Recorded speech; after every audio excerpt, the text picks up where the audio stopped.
欢迎收看频道 DH 娱乐新闻，订阅频道，不要错过当天最热门的新闻。我们今天的时事通讯涵盖以下内容：任嘉伦新剧《芙蓉双书》待定双女主是杨紫白鹿，还是谭松韵热霸？真的太喜欢任嘉伦的古装了，虽然她在众多男演员中身高不是那么突出，但是脸是真的很端正，就适合这种大光明的古装抒发，妥妥的古装美男子了。因为任嘉伦，我理解到了什么叫相由心生。任嘉伦随时看起来都是善良温润的，尤其是那一双纯真清澈的眼睛，不世故，没有一丝邪气。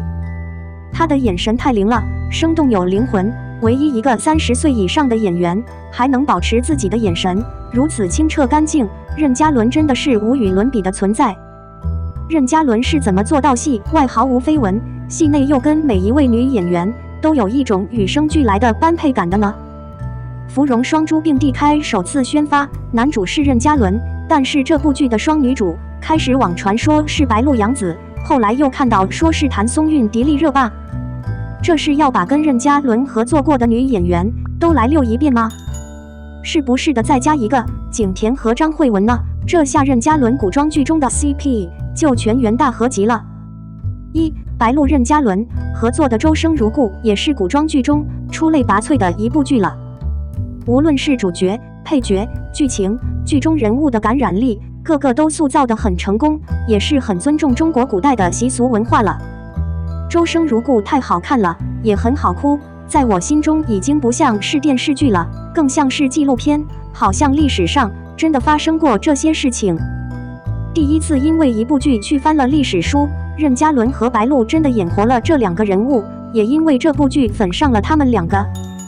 周生辰的结局太意难平了，走不出来了，是一生一世也弥补不了的痛啊。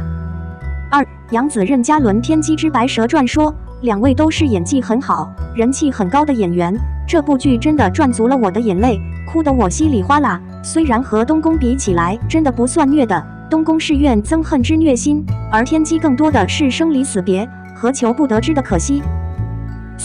谭松韵任嘉伦锦衣之下也是一部热播剧，很多朋友也是看了这部剧锁死了这对 CP 的。迪丽热巴与君初相识，恰是故人归，这是今年播出的剧，开始以为热巴太御姐可能跟任嘉伦没有口感，播出之后啪啪打脸呀。这对 CP 也是很虐，但是就是忍不住死磕呀。至于最终双女主花落谁家，静等开机宣发吧。星汉灿烂程少商的3个未婚夫登场，他们的表现或已暗示结局。古装剧《至长相思》正在横店火热拍摄中，这部杨紫挑大梁出演的大女主剧，讲述了小妖的半生成长。她在前半生遇到了4个男人，或引她向阳，或令她伤心，这样一女多男的古装流星花园，市场近年来尤其喜爱。长相思还没杀青，隔壁的宁安如梦就开拍了。而在这2部剧还没抬上来之际，星汉灿烂抢先一步播出。相较于原著的细水长流而言，剧版就要猛很多了。一次良夜灯会，程少商未来的3个未婚夫同时出现，且均对其颇有一见钟情之意。这样的暧昧修罗场够土，但也够好磕，且剧组很是用心。灯会上出现3位男嘉宾不同的表现，其实已经暗喻了他们与程少商之后的结局。楼瑶单纯善良，与何昭君命定情缘，或成剧粉意难平。如果说一定要在星汉灿烂里找一个小公爷的话，私以为楼瑶是最符合的。他与齐衡一样，同样是早就与女主心意相通，但婚事却由不得自己做主。在人物小传里给到楼瑶的介绍耿直可爱，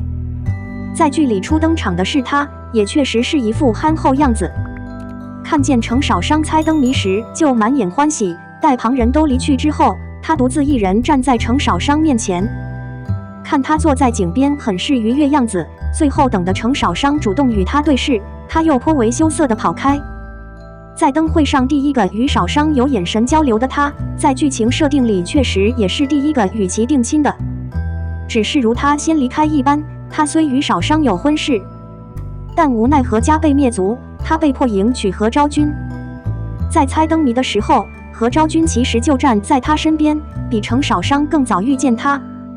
所以楼瑶与何昭君才是命定情缘。虽两人最后和睦相处，还养育了一个孩子，但他与少商的初见实在美好，或许之后就是剧粉的意难平了。袁慎狡诈有城府，程少商还骑绣球，预兆与其分离。楼瑶是纯善之人，而袁慎则是颇有城府，猜灯谜本就是他的强项。别人站在冰天雪地里猜，而他不慌不忙坐在上房，言语了好几句，镜头才给到他正脸。他一露面，便是一副很难揣度的表情。他对程少商一见钟情，不像楼瑶那般愣愣看着，而是直接出面将绣球丢给程少商，看得出他是主动且有计划的。但在剧里，程少商为了赶去凑落水的热闹，二话不说就把绣球重新抛还给袁慎了。程少商与袁慎均是心思活跃之人，两人肯定是有共同语言的。袁慎为娶程少商，不惜遭受毒打，在凌不疑被流放的日子里一直陪伴程少商。程少商最终被其所打动，但可惜5年时间过去，凌不疑回来了。两人的姻缘因为程少商的没放下，最后还是断离了。袁慎之后还锒铛入狱，虽洗得了清白之身，但一切均要重头来过，算是一个悲戚人物。凌不疑救程少商，神秘之资程少商早已记下。英雄救美的桥段往往是男女主爱情的开始。在灯会上，楼瑶表现得像是个暗恋中的害羞男生，袁慎则是主动出击的翩翩公子。而凌不疑，他虽一面都没有露，可他在程少商危难之际，施以援手助其躲过火焰，最后不留一句言语，在火光中离去，图给程少商一个背影，很是神秘。他或许就是灯会之上程少商回去之后多加思考的人。凌不疑本质上与程少商是一类人，均有心中抱负，均不是所谓的善茬。在朝权世间行走，两人同甘共苦，历经数年的分离与重逢，最终才携手一生。在原文里，两人甚至都没有办婚礼，仅是一篇番外就概括了婚后生活。灯会上，程少商吸引其他2位公子，是因为才情，而引起凌不疑的注意，则是因为他戳穿了郡主的谎言，让本来求着凌不疑救自己的郡主顺得没了气焰。凌不疑救了程少商，而后者又何尝不是帮前者解了个围呢？两人在原著里本就是互帮互助，依赖对方，但终为自己而活。因为家庭原因，两个人都过分清醒，对爱不深切，看似无情，实则最为缺爱，所以两人才是最般配的存在。作为一部古装大制作，主打轻喜剧标签的《星汉灿烂》，剧情越是发展，各中人物的成长线越是精彩，善恶终有报，算是这部剧一直奉行的宗旨了。上线之后，全网热度破20亿，期待《星汉灿烂》后续的成绩。我们的新闻部分文此结束，欢迎把你们的想法留在评论区，大家一起讨论一下。欢迎，也别忘了帮我点个赞加关注谢谢大家。